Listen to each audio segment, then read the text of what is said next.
Binabasa ko ang script sa mga panata na kanilang ipinagbili.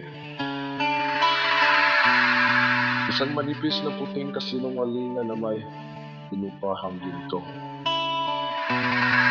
Isang pagod na lalaki na walang laman ng kamay, maaari pa rin pangakuan ng isang buhay na hindi niya kayang iutos.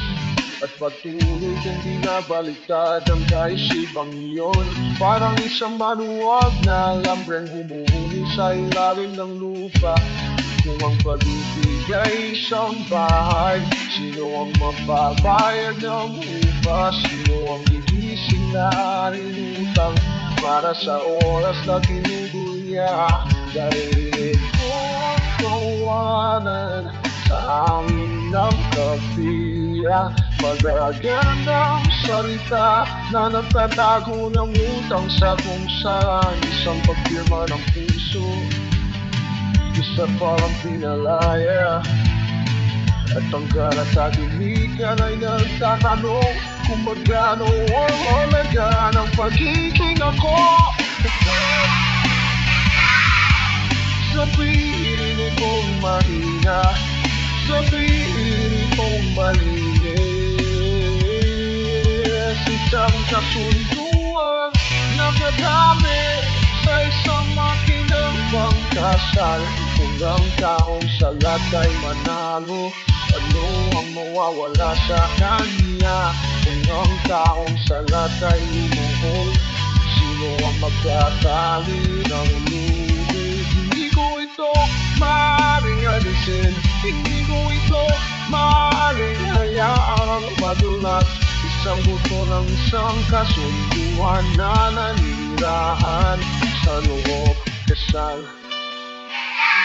Ako'y nagtigil sa linya, sinasaisip buong gabi kung ano ang tinatawag ninang akin.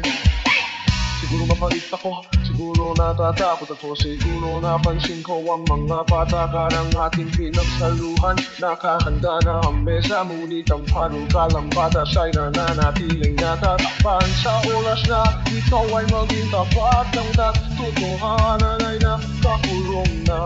Ang isang singsing ay maaaring tumislap na parang isang banal na premyo. Pag-iwan pa rin ang aninong sa likod ng magkabilang mata. Gusto ko ng isang pag-ibig na may kasamang pag-ibig, hindi isang tahimik na silid at isang hiram ng boses. Kaya sabihin mo sa akin kung saan nagtatapos ang kontrata, at kung saan ang dalawang tao ay nagiging magkaibigan. Walang korona, walang hawla, walang tahimik na kalakaran. Maluwang kaluluwa lamang ang nagising sa liwanag na kanilang ginawa. Sabihin kung mahinahon, sabihin kung malinis, isang kasunduang nakadami sa isang makinang pangkasal. Kung ang taong salat ay manalo, ano ang mawawala sa kanya? Kung ang taong salat ay lumuhod, sino ang magtatali ng lubid? Hindi ko ito maaaring alisin, hindi ko ito maaaring hayang madulas. Ang mundo ng isang kasunduan na nanirahan sa loob kasal.